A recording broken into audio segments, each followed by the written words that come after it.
فرزند زہرا یہ حالات برے ہیں۔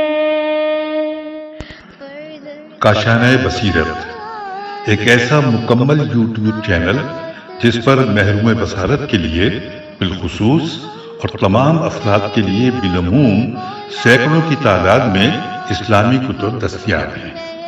لہذا گزارش ہے کہ آپ اپنی ذمہ داری نبھاتے ہوئے کاشانہ بصیرت کو سبسکرائب کرنے کے ساتھ ساتھ بیل آئیکن کو پریس کیجئے تاکہ آپ علم کے حصول کے ساتھ ساتھ مذہب اہل بیت کی اشاعت میں بھی اہم کردار ادا کرتے رہیں۔ کاشانہ بصیرت۔ فرزند زہرا یہ حالات برے ہیں۔ کاشانہ بصیرت کے یوٹیوب چینل کے لیے جو میں تفسیر الکوثر جلسوم آپ کے لیے پڑھ رہی ہوں، اس کا یہ پارٹ نمبر 41 ہے۔ لقد تاب الله على النبي والمهاجرين والأنصار الذين اتبعوه في ساعة العسرة من بعد ما كاد يزيغ قلوب فريق منهم ثم تاب عليهم إنه بهم رؤوف رحيم۔ بتحقیق اللہ نے نبی پر اور مہاجرین انصار پر مہربانی فرمائی جنہوں نے مشکل گھڑی میں نبی کا ساتھ دیا تھا، بعد اس کے کہ ان میں سے بعض کے دلوں میں کجیاں آنے ہی والی تھی، پھر بھی انہوں نے معاف کر دیا، بے شک وہ ان پر بڑا شفقت کرنے والا اور رحم کرنے والا ہے۔ تفسیر آیت میں لکھا ہے کہ نمبر 1 کہ لقد تاب اللہ علی النبی، یہاں تک تاب بمانی مہربانی، چونکہ یہاں تاب کا ذکر گناہ یا کوتاہی کے بعد نہیں بلکہ کڑی آزمائش میں کامیابی کے بعد ہوا ہے۔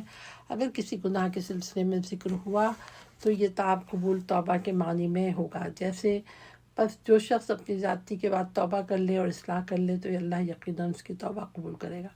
اسی آیت میں بعض کے دلوں میں کجی آنے والی تھی کہ ذکر سے تاب قبول توبہ کے معنی میں ہے، کیونکہ ایک لغزش کے بعد تاب کا ذکر آیا ہے، لیکن آیت کی ابتدا میں تاب مہربانی کے ہیں۔ اس طرح فرمایا اللہ نے مہربانی فرمائی نبی اور مہاجرین انصار پر جنہوں نے مشکل گھڑی میں نبی کا ساتھ دیا۔ البتہ کچھ لوگوں کے دلوں میں کجی آنے والی تھی، لیکن اللہ نے انہیں معاف کیا۔ اس معافی کے بعد یہ لوگ بھی مہربانی میں شامل ہو گئے۔ اس طرح اس آیت میں لفظ تاب 2 بار آیا ہے، پہلی بار بیان فضیلت کے ساتھ، لہذا یہاں توبہ اللہ کی طرف سے شفقت و مہربانی کے معنوں میں ہے۔ دوسری بار ایک کوتاہی دلوں میں کجی آنے والی تھی کہ ذکر کے ساتھ ہے، یہاں معافی مراد لی گئی ہے۔ لہٰذا یہ کہنا سراسر ناانصافی ہے کہ رسول کریم صلی اللہ علیہ وسلم سے بھی لغزش ہوئی تھی۔ اللہ نے اپنے نبی اور مہاجرین و انصار پر مہربانی فرمائی جنہوں نے مشکل گھڑی میں رسالت میں آپ کا ساتھ نہیں چھوڑا۔ نمبر 2 یہ ان مہاجرین و انصار کے لیے بڑی فضیلت ہے کہ سخت ترین حالات میں اپنے رسول کے ساتھ ثابت قدم رہے، ورنہ موسم کی گرمی، سفر کی درازی، سواری کی اتنی قلت کہ 10 افراد کے حصے میں ایک اونٹ، بھوک اور پیاس کا یہ عالم کہ ایک خرمہ 2 افراد میں تقسیم ہوتا تھا، ان میں سے ایک حالت میں پاؤں میں لغزش لانے اور ہمت ہارنے کے لیے کافی تھی۔ نمبر 3 البتہ ان مہاجرین و انصار میں بعض کے دلوں میں کجی کی طرف میلان پیدا ہوا جس کا ذکر سابقہ آیت میں کئی بار آیا، تاہم اس کجی کے میلان کے بعد میں تلافی کی گئی تو اللہ تعالیٰ نے ان کی توبہ قبول فرمائی۔ یہ اندیہ ملتا ہے کہ کجی آنے ہی والی تھی، آئی نہیں تھی۔ پیج نمبر 555 ہے، یعنی بعض مومن صحابہ بھی جنگ پر جانے سے جی چرانے لگے تھے، ان کے عزم و ارادوں میں کمزوری آ گئی تھی، مگر یہ کمزوری تاخیر نہ رہی، بعد میں اس کی تلافی کر دی گئی۔ وعلى الثلاثة الذين خلفوا حتى إذا ضاقت عليهم الأرض بما رحبت وضاقت عليهم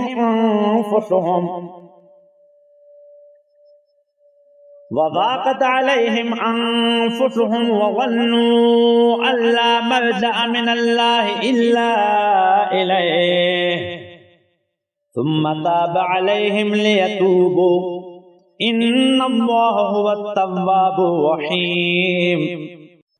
اور ان تینوں کو بھی معاف کر دیا جو تبوک میں پیچھے رہ گئے تھے، جب اپنی وسعت کے باوجود زمین ان پر تنگ ہو گئی تھی اور اپنی جانیں خود ان پر دوبھر ہو گئی تھی، اور انہوں نے دیکھ لیا تھا کہ اللہ کی گرفت سے بچنے کے لیے خود اللہ کے سوا کوئی پناہ نہیں ہے، تو اللہ نے ان پر مہربانی کی تاکہ وہ توبہ کریں، بے شک اللہ بڑا قبول کرنے والا ہے۔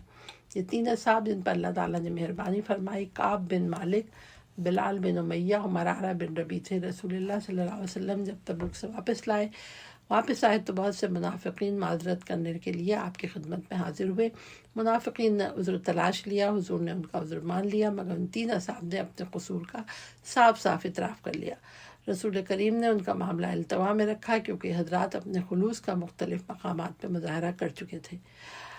بلال بن امیہ اور مرارہ بن ربیع تو بدر میں بھی شریک تھے۔ کعب بن مالک اگرچہ بدری نہ تھے لیکن دیگر تمام غزوات میں حضور کے ساتھ تھے، حتیٰ بیعت عقبہ میں حاضر تھے اور خود یہ اظہار کیا کرتے تھے کہ بدر سے عقبہ میں حاضر رہنا زیادہ اہم تھا، تاہم مسلمانوں کو ان سے سلام کرنے کی ممانعت ہو گئی۔ 40 دن کے بعد ان کی بیویوں کو بھی الگ رہنے کا حکم ہوا۔ جب ان کے مقاطعہ کو 50 دن ہو گئے تو ان کے لیے معافی کا حکم لے کر آیت نازل ہوئی۔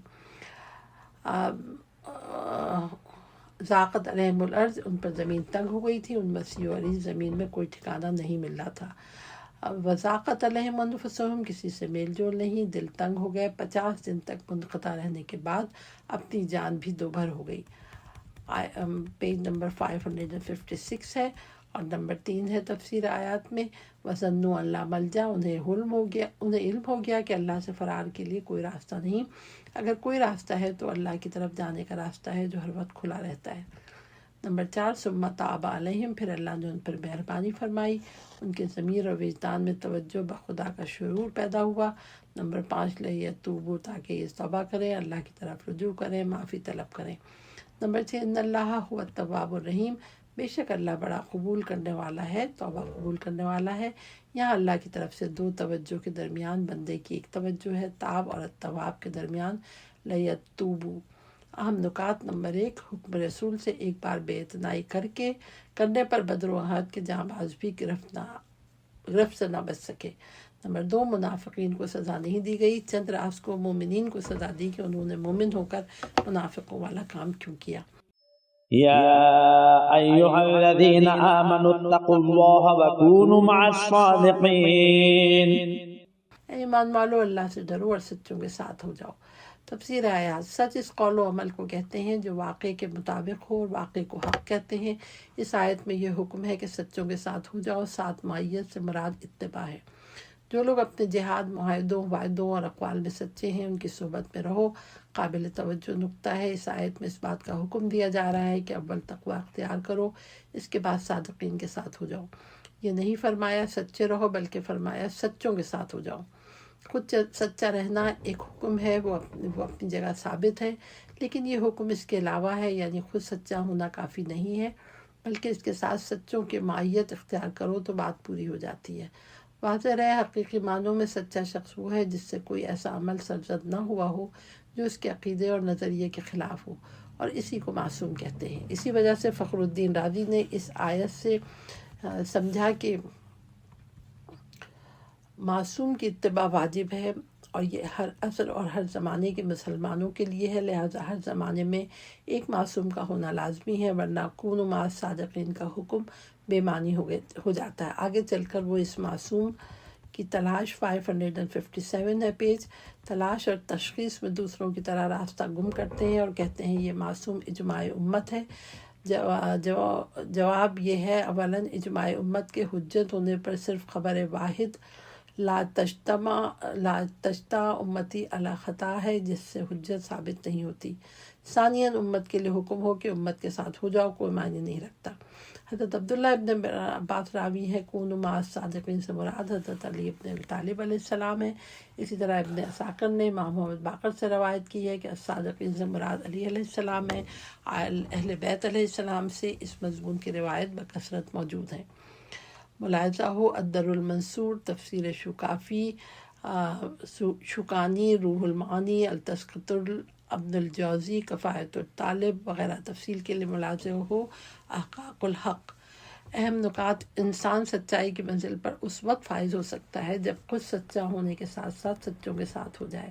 ما كان لأهل المدينة ومن حولهم من الأعراب أن يتخلفوا عن رسول الله ولا يرغبوا بأنفسهم عن نفسه، ذلك بأنهم لا يصيبهم ظمأ ولا نصب ولا مخمصة في سبيل الله ولا يطؤون موطئا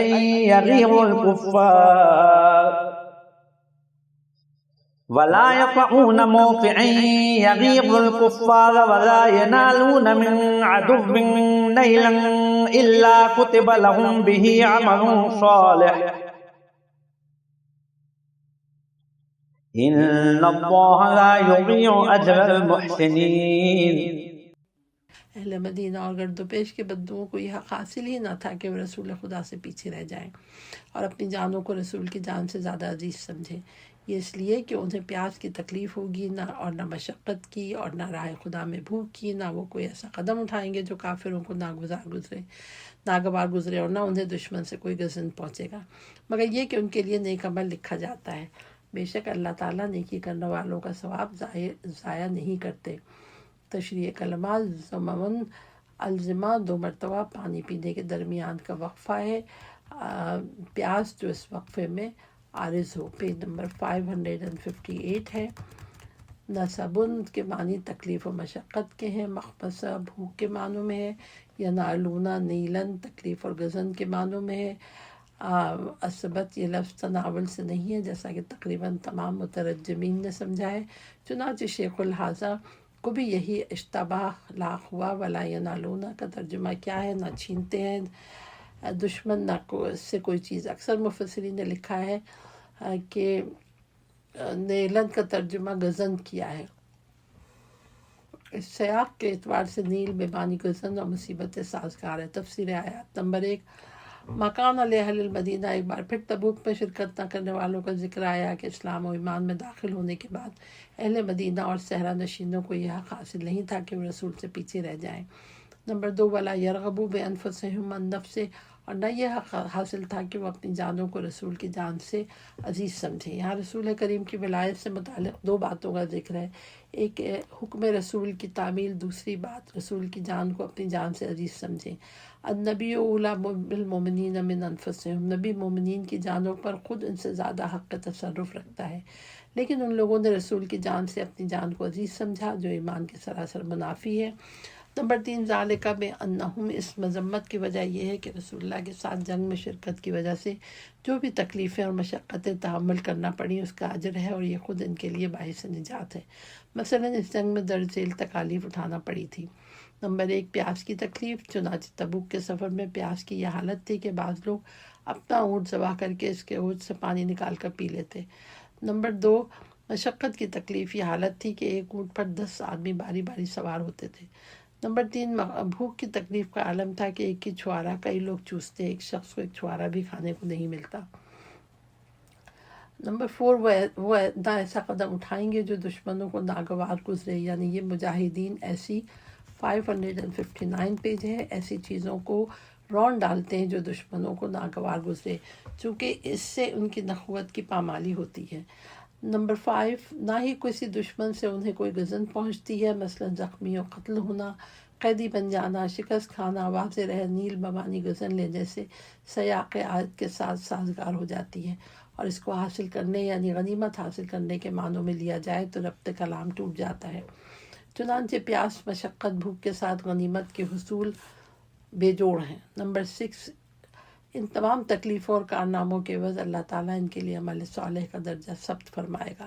اہم نکات، جب تک انسان رسول کریم کو اپنی جان سے زیادہ عزیز نہیں سمجھے گا وہ مسلمان نہیں ہے۔ ولا ينفقون نفقة صغيرة ولا كبيرة ولا يقطعون واديا إلا كتب لهم ليجزيهم الله أحسن ما كانوا يعملون۔ اسی طرح وہ جو کچھ خرچ کرتے ہیں خواہ چھوٹا ہو یا بڑا، یا کوئی وادی بغرض جہاد پار کرتے ہیں تو سب ان کے حق میں لکھ دیا جاتا ہے تاکہ اللہ ان کو ان کے اچھے اعمال کا صلہ دے۔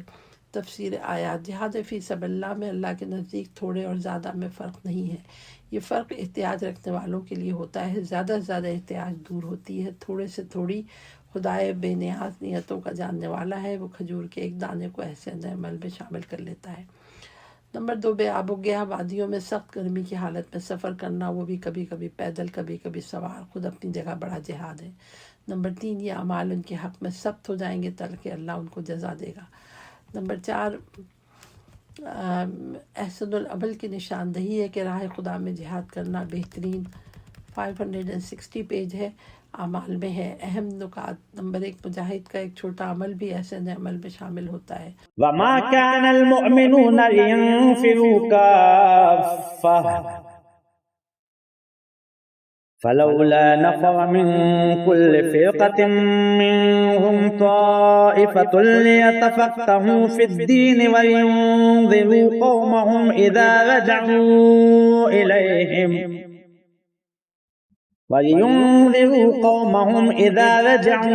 إليهم لعلهم يحذرون۔ اور یہ تو ہو نہیں سکتا کہ سب کے سب مومنین نکل کھڑے ہوں، پھر کیوں نہ ہر گروہ میں سے ایک جماعت نکلے تاکہ وہ دین کی سمجھ پیدا کرے، اور جب اپنی قوم کی طرف واپس آئے تو انہیں تنبیہ کرے تاکہ وہ ہلاکت خیز باتوں سے بچے رہیں۔ تشریح کلمات: اگر من اور ان کے ساتھ نفر من ہو اور ان ہو تو دوری اور متفرق ہونے کے معنی میں ہے، اور اگر الیہ کے ساتھ نفر الیہ نکلے تو روانہ ہونے کے معنی ہے۔ کافتن سب کے سب اور تمام کے معنی ہیں۔ لولا اس آیت میں لفظ تشویش و ترغیب کے لیے ہے۔ لیتفقہوا العلم بالشیء کسی چیز پر علم اور فہم کے معنی ہیں۔ تفسیر آیات: سب مومنین پر نکلنا واجب ہے۔ اس کی 2 تفسیریں ہیں۔ الف یہ جہاد سے مربوط ہے کہ تمام مومنین پر جہاد کے لیے نکلنا واجب نہیں ہے، بلکہ ہر گروہ اور قبیلے سے ایک جماعت جہاد پر نکلنے کے بجائے دینی تعلیم کے لیے نکلے۔ اس صورت میں دینی تعلیم حاصل کرنے پر دوران تعلیم جہاد واجب نہیں ہے۔ بے یہ آیت دینی تعلیم کے لیے ایک دستور ہے۔ یہ تو نہیں ہو سکتا کہ سب مومنین دینی تعلیم کے لیے نکلے، ایسا کرنے سے نظام زندگی درہم برہم ہو جاتا ہے، لہٰذا کیوں نہ ان کے ہر گروہ اور قبیلے سے ایک جماعت علمی مراکز کی طرف سفر کرے کہ دینی تعلیم حاصل کر کے واپس آئے اور اپنی قوم کو تعلیم دے۔ 561 پیج ہے۔ جہاد اور تعلیم کے لیے ایک تعبیر نفر استعمال کرنے سے اس بات کی طرف اشارہ ملتا ہے کہ تعلیم بھی جہالت کے خلاف ایک جہاد ہے۔ نیز اس بات کی طرف اشارہ ملتا ہے کہ حصول تعلیم کے لیے وطن سے دور جانا پڑے تو جانا ہوگا۔ نمبر 2 چونکہ تشویق اور ترغیب کے لیے لہٰذا اس سے طلب علم کے لیے نکلنا واجب ثابت ہوتا ہے۔ جیسے تم اللہ سے مغفرت کیوں طلب نہیں کرتے ہو تاکہ تم پر رحم کیا جائے، یعنی استغفار کرو تم پر رحم کیا جائے گا۔ البتہ علم کے لیے نکلنا واجب کفائی ہے کہ کچھ لوگوں کے انجام دینے سے باقی سے ساقط ہو جاتا ہے۔ نمبر 3 تاکہ وہ دین میں سمجھ حاصل کرے۔ دین کی سمجھ حاصل کرنا تو سب پر واجب ہے، لیکن تعلیم کے لیے سفر کرنا سب کے لیے ممکن نہیں ہے۔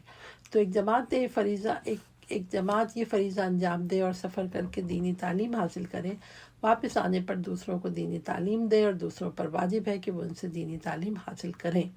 الفقہ قرآن اصطلاح میں مطلق سمجھ اور فہم کے لیے استعمال ہوتا ہے۔ ہم نے سمجھنے والوں کے لیے نشانیاں تفصیل کے ساتھ بیان کی ہیں، لہٰذا اس آیت میں اصول و فروع، حلال و حرام پر مشتمل تمام دینی تعلیمات کی فہم مراد ہے۔ بعد میں فقہ کی اصطلاح میں فقہ کا لفظ حلال و حرام کے لیے مختص ہو گیا۔ نمبر 4 دینی سمجھ حاصل کرنے والوں پہ واجب ہے کہ وہ اپنی قوم جس معاشرے میں رہتے ہیں کے لیے دینی احکام بیان کریں۔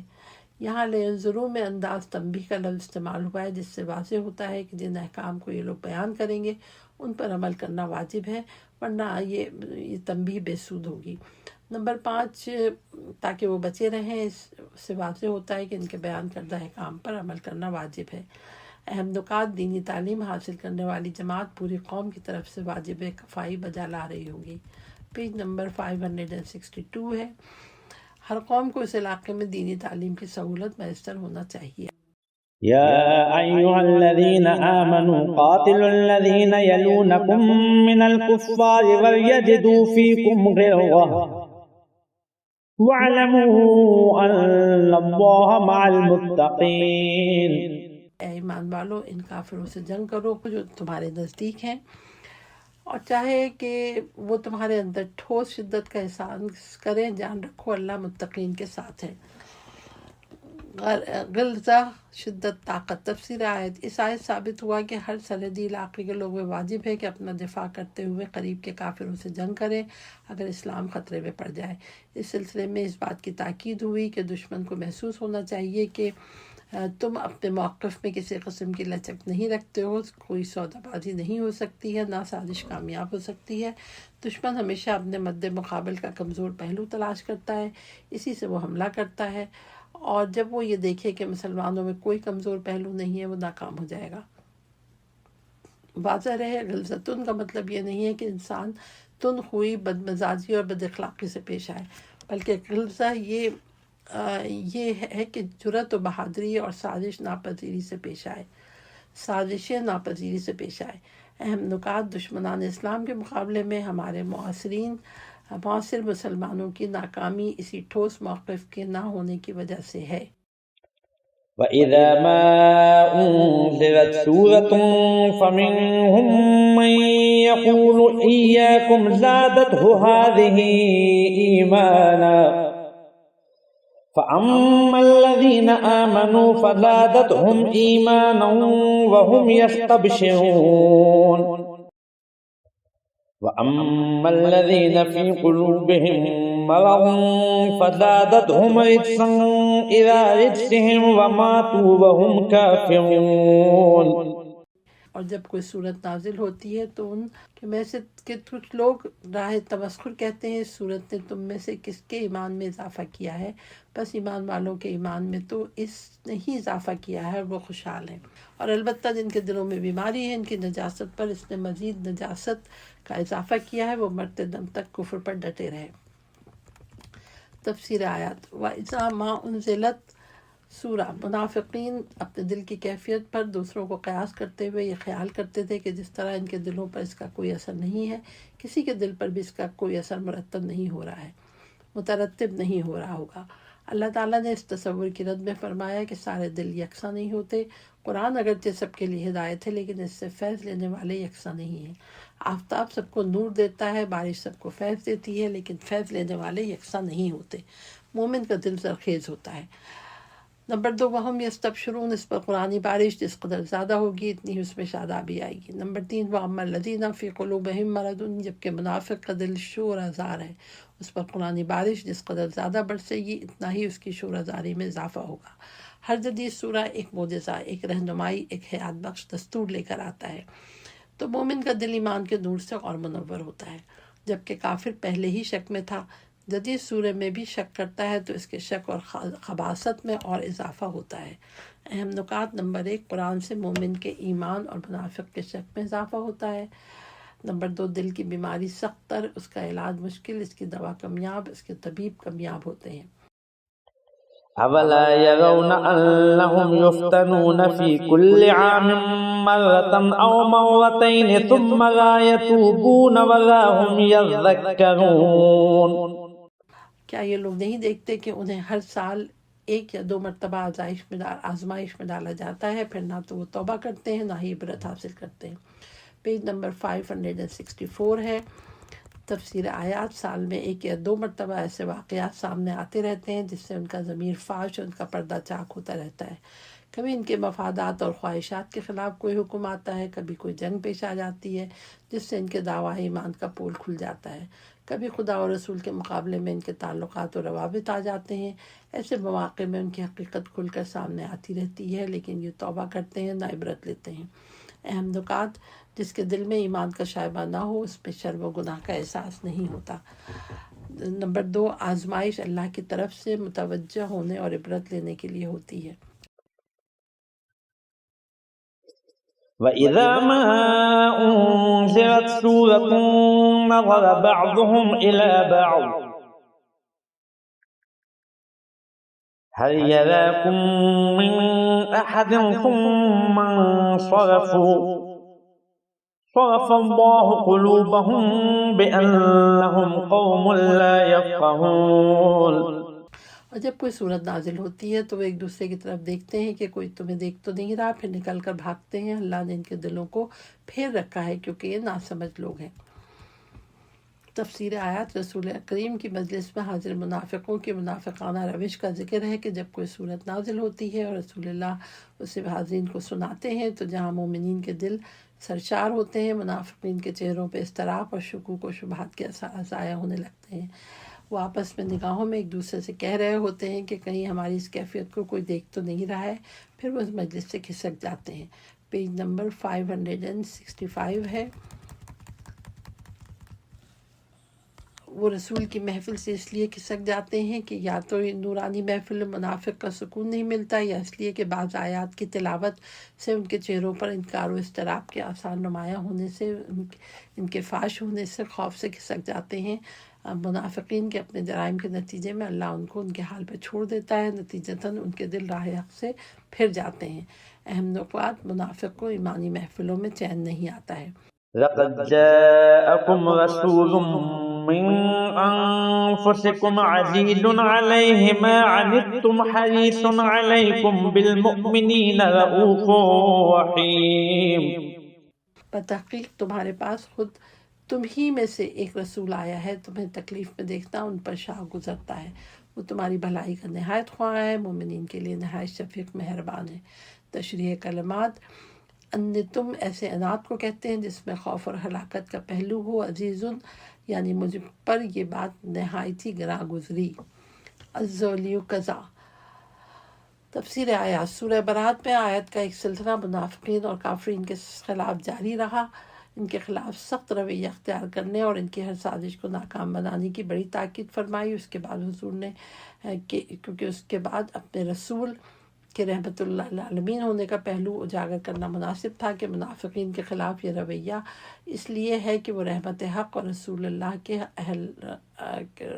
رحمت رسول کے اہل نہیں ہیں۔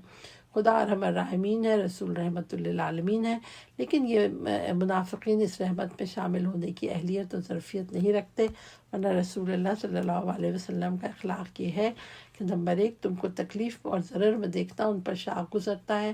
ان کا وجود مبارک رحمت و رافت کے اس مقام پر فائز ہے کہ ایک شخص رسول کی دشمنی اور ضد میں اپنے آپ کو گمراہ کرتا اور ہلاکت میں ڈالتا ہے تو بشری تقاضائے انتقام تو یہ ہے کہ دشمن کے حلال اور ذلیل ہونے پر خوش اور مطمئن ہو۔ 566 پیج ہے۔ لیکن حضور تمہاری یہ خوشی دیکھ کر ان پر بہت خوش نہیں ہوتے بلکہ ان پر شاہ گزرتا ہے۔ یہ رسول تمہاری بھلائی کے لیے نہایت حریص ہیں، حریص و آرزومند رہتے ہیں کہ تم مومن بن جاؤ، اللہ کی خوشنودی تمہیں حاصل رہے، جنت میں تمہاری جگہ بنے، دنیا میں ہمیشہ سربلند رہو۔ جاہل انسان اس سے دور بھاگتا ہے اور رسول اسے نزدیک لانا چاہتا ہے، گویا کہ رسول کو اس سے کام ہے، حالانکہ اس کو رسول سے بہت کچھ ملتا ہے۔ مومنین کے لیے نہایت شفیق و مہربان ہے۔ یہ خیال نہ گزرے کہ رسول مومنین کو مشکلات اور مصائب میں ڈالتے ہیں، ان پر مہربان نہیں ہیں، کیونکہ مشکلات میں انسان کے کمالات نکھر کے سامنے آتے ہیں، مصائب سے انسان چٹان کی طرح مضبوط ہو جاتا ہے اور اس کے ایمان کی پختگی کی رسول سے سند اور سعادت ابدی کی راہداری مل جاتی ہے۔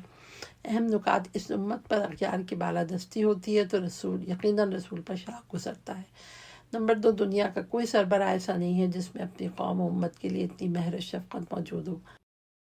فَإِن تَوَلَّوْا فَقُلْ حَسْبِيَ اللَّهُ لَا إِلَٰهَ إِلَّا هُوَ عَلَيْهِ تَوَكَّلْتُ وَهُوَ رَبُّ الْعَرْشِ الْعَظِيمِ۔ پھر اگر یہ روگردانی کریں تو کہہ دیجئے میرے لیے اللہ کافی ہے، اس کے سوا کوئی معبود نہیں ہے، اس پر میرا بھروسہ ہے اور وہی عرش عظیم کا مالک ہے۔ تفسیر آیت: اس رحمت و رافت اور شفقت و مہربانی کے باوجود اگر یہ ناقدرے آپ سے روگردانی کریں، آپ ان سے کہہ دیجئے میرے لیے وہ ذات کافی ہے جو اس کائنات کا واحد معبود ہے، اس پر توکل کرتا ہوں، اپنے اعمال کو اپنے مولا کے سپرد کرتا ہوں، مولا کے حوالے کرتا ہوں، کیونکہ وہی اس کائنات کا صاحب اقتدار اعلیٰ ہے۔ اہم نکات: نمبر 1 دیگر علل و اسباب کے منقطع ہونے کی صورت میں عرش عظیم کا مالک کافی ہوتا ہے اگر انسان اس پر توکل کرے۔ فقط حسبی اللہ۔ تو سامعین گرامی، جو میں نے آپ کے لیے یہ تفسیر الکوثر فی تفسیر القرآن کی جلد نمبر 100 پڑھی، جس کی آخری سورہ توبہ تھی، وہ اختتام پہ پہنچی، اور امید ہے کہ آپ کو میرا پڑھنا بیان کرنا پسند آئے گا۔ پروردگار عالم آپ کے میرے پڑھنے کو، آپ کے سننے کو شرف قبولیت بخشے. دعاؤں میں یاد رکھیے گا. میرا نام ملکہ جعفری ہے. السلام علیکم ورحمۃ